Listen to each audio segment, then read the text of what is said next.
Ester 10 ayat 1 sampai ayat 3. Ester pasal 10. Demikian firman Tuhan, saya bacakan buat kita sekalian. Maka Raja Ahasveros mengenakan upeti atas negeri dan daerah-daerah pesisir juga segala perbuatannya yang hebat serta gagah dan pemberitaan yang seksama tentang kebesaran yang dikaruniakan raja kepada Mordekai. Bukankah semuanya tertulis di dalam kitab sejarah raja-raja Media dan Persia? Karena Mordekai orang Yahudi itu menjadi orang kedua di bawah Raja Ahasveros, dan ia dihormati oleh orang Yahudi serta disukai oleh banyak saudara-saudaranya, sebab ia mengikhtiarkan yang baik bagi bangsanya dan berbicara untuk keselamatan bagi semua orang sebangsanya. Puji Tuhan. Nah, Bapak Ibu Saudara kekasih, kita melihat kalau lihat judulnya ini kebesaran Mordekai. Setiap kita rindu diangkat dan dipromosikan Tuhan dalam jabatan kita. Amin. Mordekai adalah orang yang sebagai penunggu pintu, penjaga pintu saat itu. Lalu dengan proses yang dilewati sampai pada akhirnya dia bisa menduduki jabatan penting di dalam kerajaan, dalam pemerintahan Raja Ahasveros. Dikatakan sana dia menjadi orang kedua. Itu hebat itu. Nah, mari kita sama-sama belajar proses yang dilewati oleh Mordekai sehingga pada waktunya dia bisa menjadi orang yang dipromosi oleh Tuhan, menduduki jabatan penting. Dia boleh dapat kebesaran, dapat kehormatan, menjadi orang yang disukai, katakan di sana. Dikatakan ayat yang kita baca tadi bahwa Mordekai adalah pada akhirnya dia adalah orang yang dihormati oleh orang Yahudi serta disukai oleh banyak saudaranya. Ini kerinduan kita. Dimanapun kita berada, kita boleh menjadi orang yang dihormati dan disukai. Sama-sama bilang dihormati dan disukai. Dihormati dan disukai. Karena ini akan sulit didapat kalau kita tidak pandai-pandai membawa diri. Nah, Mordekai waktu dia mendapat kebesaran ini ternyata tidak semudah yang dibayangkan. Kalau kita baca latar belakang ini, nanti baca semua itu pasal demi pasal di kitab Ester itu. Kalau kita baca ini, Mordekai ini adalah orang buangan yang ada di Babel. Nah, namanya orang buangan ini pasti tidak enak. Meninggalkan keluarga, bahkan keluarga mungkin sudah ada yang harus dibunuh karena mereka masuk dalam daerah jajahan Babel saat itu. Dan waktu mereka ada di dalam pembuangan, itu makanannya pasti mungkin ditaka dan segala rupa penderitaan yang dihadapi. Tetapi proses yang dilalui itu, percayalah bahwa semua proses yang dilewati itu semua ada maksud Tuhan. Amin. Kalau akhir-akhir ini engkau mengalami masalah, tekanan, jangan kecil hati, jangan tawar hati. Semua proses yang engkau hadapi itu justru mengangkat engkau lebih lagi. Amin. Haleluya. Jadi jangan begitu ada tekanan masalah lalu tinggalkan Tuhan, tidak pernah lagi datang beribadah. Justru semakin semangat dari Tuhan. Amin. Sekalipun hati ini tidak nyaman, pokoknya saya cari Tuhan. Amin. Haleluya. Minggu kemarin atau 2 minggu kemarin saya kan khotbah tentang gambar diri yang sehat. Kita ini, apakah kita ini terbentuk dari apa kata orang atau apa kata Tuhan? Amin. Kalau kita itu lebih banyak dari yang masukkan orang bilang gini, orang bilang gitu kata kita, lalu kita mengiyakan, oh iya betul kamu bilang itu. Ya kita sudah terbentuk dengan apa kata orang, atau menilai keadaan kita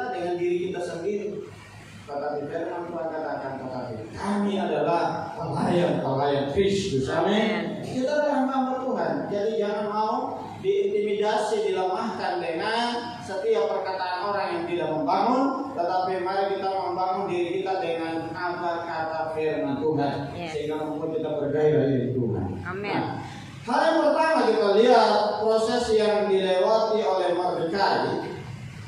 Di dalam Ester pasal 2 ini ada banyak poinnya, tapi tidak mungkin saya bagi semua dalam waktu yang 15 menit ke depan ini atau 20 menit. Paling lama ya 25 menit. Nah, di dalam Ester 2 ayat 21 sampai 23 bilang begini.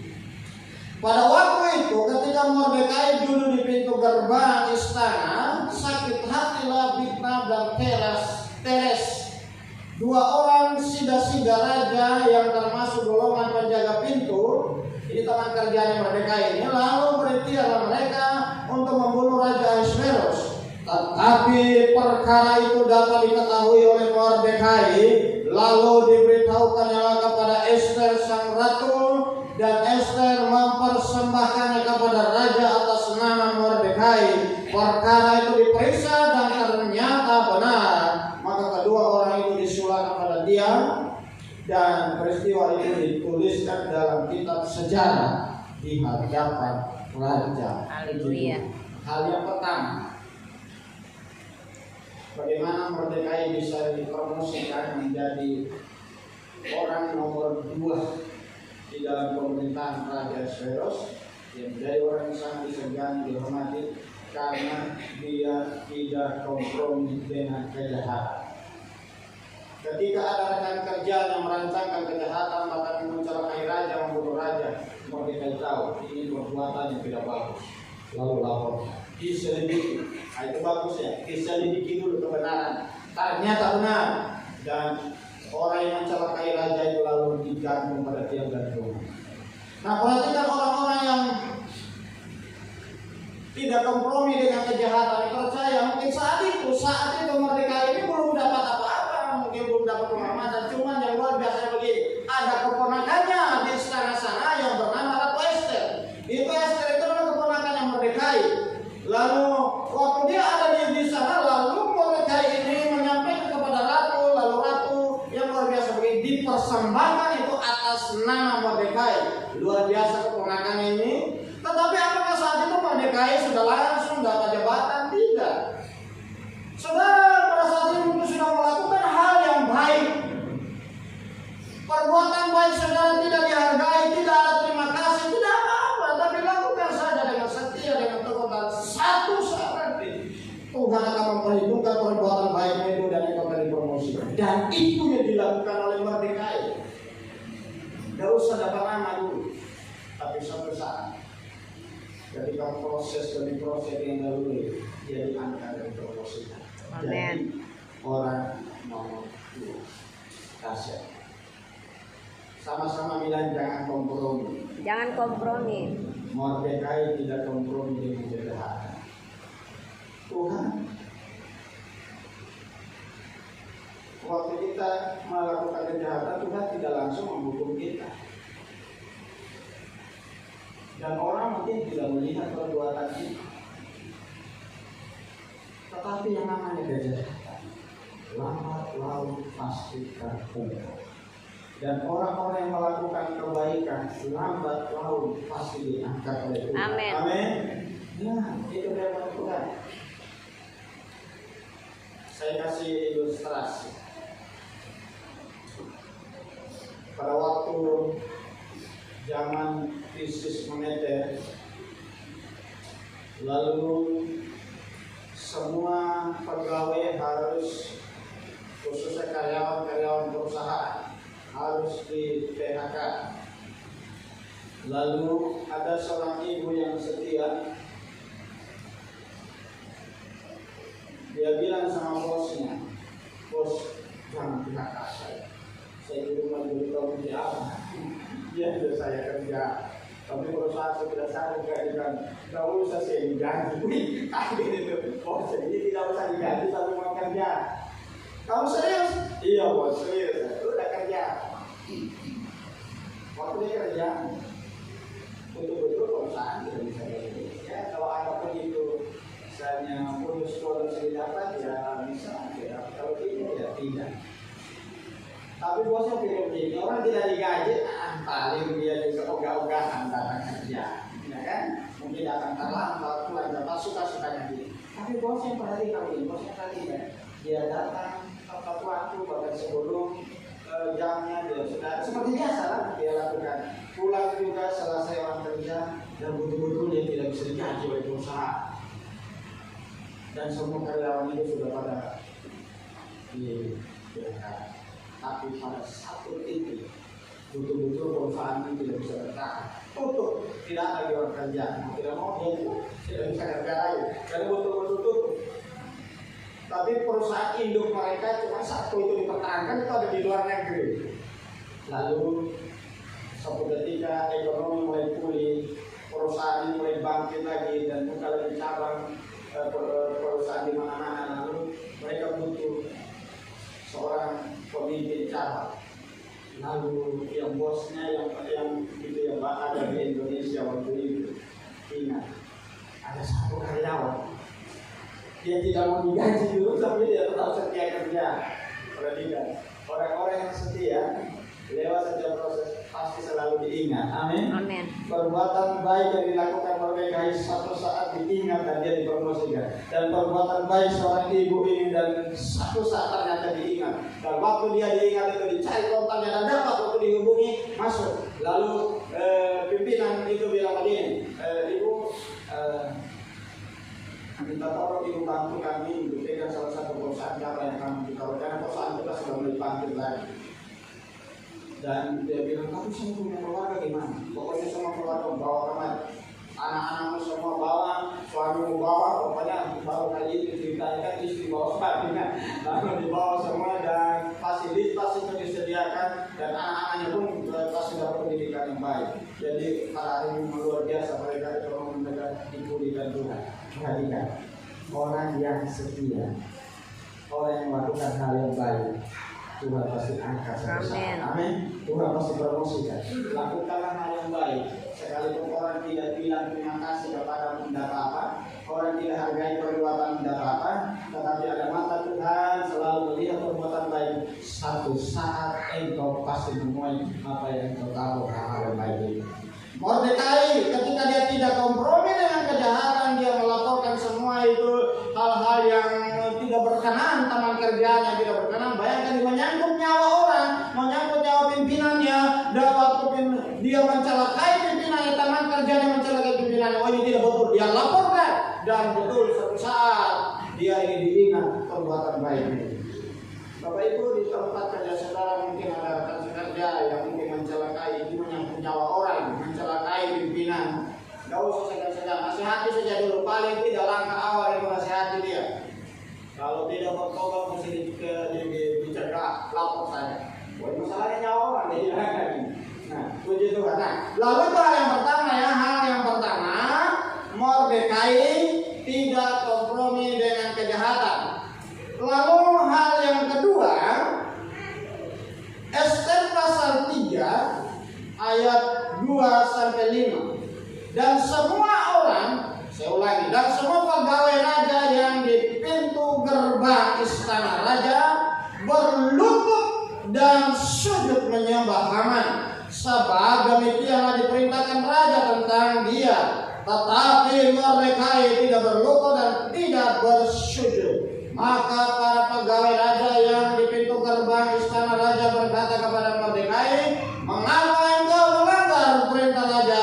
Setelah mereka menegur dia berhari-hari dengan tidak mendengarkannya juga, maka hal itu diberitahukan mereka kepada Haman untuk melihat apakah sikap Mordekai itu dapat tetap, sebab ia telah menceritakan kepada mereka bahwa orang Yahudi, bahwa dia adalah orang Yahudi. Ketika Haman melihat bahwa Mordekai tidak berlutut dan sujud kepadanya, maka sangat panaslah hatinya. Yang kedua yang kita lihat sini, Mordekai tidak mendewakan manusia. Ini Haman ini adalah orang pentingnya raja, dan raja kasih perintah, ini kalau Haman ini lewat kamu harus hormati dia, orang penting. Semua orang para pegawai di situ semua sujud menyembah kepada Haman. Oh, tapi satu-satunya yang tidak sujud Mordekai, karena dia tahu yang layak disembah itu hanya Tuhan. Amin. Jangan takut kepada manusia. Manusia itu tidak bisa menggenggam hidup kita, hanya Tuhan yang genggam hidup kita. Masih adakah kita ini takut sama manusia? Alkitab bilang dalam perjanjian Yeremia, terkutuklah orang yang mengandalkan manusia, mengandalkan diri sendiri, bahkan mengandalkan harta benda. Firman Tuhan bilang betul. Tapi orang yang mengandalkan Tuhan diberkati, dia tidak akan mengalami masa-masa sulit. Itu kata firman Tuhan. Sekalipun ada tantangan, ada masalah, selalu ada mujizat, selalu ada jalan keluar, selalu ada kemenangan. Memang orang benar itu banyak kesulitannya, tetapi kesulitannya itu selalu ada kemenangan, ada jalan keluar yang Tuhan berikan. Tetapi orang fasik itu menuju kepada kebinasaan karena mereka lebih takut kepada manusia. Mordekai ketika dia disuruh menyembah itu berhari-hari, bahkan teman-temannya sudah nasihati, kamu mesti hormati itu petinggi di istana, orang penting lewat bernama Haman. Saya tidak lakukan karena dia pikir hanya Tuhan yang patut disembah. Amin. Apa yang terjadi kalau kita baca kisah Mordekai dalam ancaman besar? Dicari tahu, oh ini ternyata bangsanya, bangsa Yahudi, sukunya ini dia udah mesti mati. Dan Haman bilang begini, kalau cuma dia sendiri yang mati tidak keren. Ya kan? Haman bilang itu tidak keren kalau dia sendiri, mesti semua bangsa yang mati. Jangan sampai harga ambil, dia bikin begitu semua kita. Lalu keluar perintah itu, dan apa yang terjadi? Itu betul-betul menegangkan. Surat itu keluar sampai ke pelosok-pelosok, dan orang Yahudi dengar itu, mereka semua menangis sebentar. Lalu apa yang terjadi? Tuhan menolong dengan membalikan telapak tangan. Semua rancangan jahat Haman tadi itu balik menimpa diri yang terakhir. Apa yang membuat Mordekai menjadi orang yang sangat dihormati, memiliki kedudukan penting? Ester pasal 4 ayat 1 dan 3.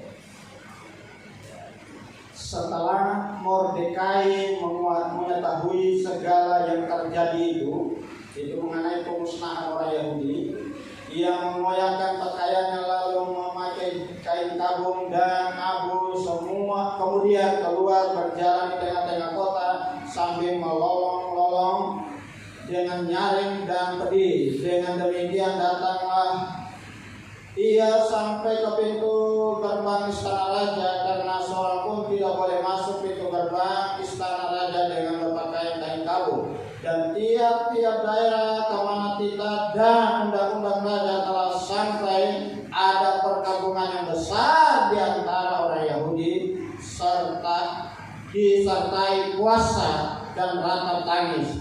Oleh banyak orang dibentangkan kain tabung dengan abu sebagai lapis tidur. Seluruh Yahudi, bangsa Yahudi, orang Yahudi mengalami perkabungan yang luar biasa. Kenapa? Dibaca semua kisahnya itu. Karena sudah keluar perintah semua orang Yahudi harus mati, gara-gara Mordekai tidak memberi hormat sama Haman. Dan Mordekai dengar itu. Dan apa sikap Mordekai? Sikap Mordekai yang membuat dia diangkat, dipromosikan Tuhan adalah karena dia memiliki hati yang peduli keselamatan bagi banyak orang. Amin. Makanya pujian mengatakan, berikanlah pada kami Hati yang mengasihi jiwa-jiwa yang belum mengenal kasih Bapa. Mereka yang dalam gelap, mereka yang tersesat, hati kami tiba seperti hati Yesus. Jadi Mordekai punya hati itu. Dia mau supaya bangsanya itu harus diselamatkan. Dia punya kepedulian Lalu kita lihat kepeduliannya Aman itu dengan cara dia tunjukkan lewat doa dan puasa. Dia melakukan itu bukan cuma doa dan puasa, dia juga menggandeng tangan atau berbagi beban itu kepada sang ratu yang bernama Esther, itu keponakan sendiri. Karena peristiwa itu Esther tidak tahu apa yang terjadi di luar. Di luar sudah heboh, tapi di dalam istana aman-aman saja. Dan waktu berita itu sampai kepada Esther, itu sempat ada argumen. Karena bilang ini sudah berapa lama ini kami ini tidak pernah dipanggil oleh raja, dan kalau kita menghadap tiba-tiba itu nyawa taruhannya. Tapi dibilang begini, tapi kalau raja itu mengulurkan tongkat emas itu anugerah, berarti itu ada pertanda baik. Lalu dia bilang begini, doakan saya akan menghadap raja. Kita semua puasa, disuruhkan puasa. Makanya ada puasa Esther 3 hari 3 malam yang kita akan lakukan di lusa ini. Jadi dia dilakukan oleh Esther. Lalu dia waktu dia berdoa kasih tahu semua orang, mari kita doa sama-sama. Dia bilang begini, aku akan menghadap raja. Kalau terpaksa aku mati, biarlah aku mati. Nyawa taruhannya. Tetapi orang yang punya kepedulian untuk keselamatan orang lain itu pasti ditolong Tuhan. Amin. Dan waktu Mordekai berbagi ini, Esther pun berbeban. Lalu mereka melakukan 2 puasa. Dan apa yang terjadi dengan 2 puasa? Keadaan dibalik. Yes. Walaupun musim lagi lelah. Hari Selasa nanti ini kita akan melakukan 2 puasa. Berdoa buat Indonesia, sebentar lagi akan melakukan pemilihan. Ada strategi orang-orang untuk mencoba menjatuhkan satu dengan yang lain, bahkan dari pihak tertentu untuk menguasai bangsa ini, untuk menghidupkan kembali daripada orang-orang yang memiliki paham garis keras. Kita berdoa supaya semua itu jangan terjadi, dan biarlah Indonesia yang dipegang oleh orang yang betul-betul dipilih oleh Tuhan. Amin. Kita berdoa untuk gereja kita ini. Dalam pergumulannya kita sedang membangun dan juga sedang berusaha supaya kita bisa punya tanah. Berdoa untuk masing-masing punya pergumulan. Apapun pergumulan, makanya di hari terakhir tanggal 1 Februari itu ada doa sampul. Itu akan masukkan doa Bapak Ibu, kita doa sama-sama. Yakinlah rahasianya terjamin. Dan setiap hari kita berdoa, di setiap jam 3 kita kumpul sini, jam 3 sore mulai tanggal 30 jam 3 sore kita kumpul sampai malam itu kita doa sama-sama. Kalau tidak sempat jam 3 itu tidak apa-apa, nanti datang lagi jam 7 malamnya. Karena di sore harinya itu setelah jam 3 ke jam 5 ada buka puasa bersama Bapak Ibu. Tapi Bapak Ibu kalau kuat 3 hari 3 malam tidak makan, tidak minum, tidak apa-apa seperti Esther. Bahkan ada mungkin sudah ambil bagian puasa sebelum ini, ada yang puasa 40 hari yang disebutkan 40 hari saja ada saat dilakukan oleh gereja Indonesia juga. Jadi kita percaya, kita lihat bahwa sesungguhnya doa puasa kita itu memang tidak terlihat, tetapi hasilnya nyata. Amin. Tangan Tuhan yang kita tidak lihat bekerja, tetapi hasil doa kita itu betul-betul dinyatakan. Karena di dalam doa puasa mujizat pasti terjadi. Amin. Engkau yang punya sakit penyakit bertahun-tahun, engkau yang punya pergumulan rumah tangga dan lain sebagainya, bawa sama Tuhan. Izinkan Tuhan ambil alih masalah. Amin. Kita tunggu beberapa kita berdoa firman. Bapa, hamba terbatas menguraikan firman. Tapi Engkau Allah Kudus, mataikan, hidupkan, tanamkan firman di hati kami. Kami rindu setiap kami diangkat dan dipromosikan Tuhan. Untuk itu setiap proses yang kami lalui, kami tidak berontak.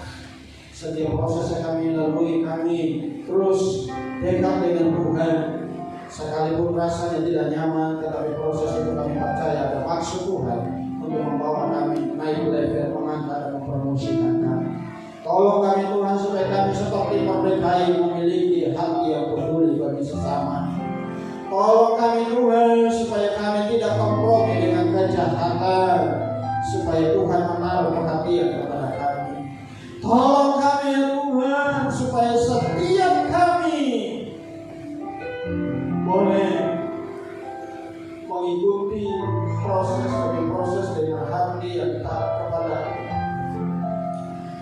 Terima kasih Tuhan Yesus. Terima kasih Tuhan. Hamba terbatas menguraikan firman. Tapi kalau Roh Kudus kuliah hati kami saat ini, lakukan bagi dalam hidup kami. Puji nama dalam nama Yesus dan mengucap syukur untuk atas firman. Haleluya. Sama-sama katakan amin.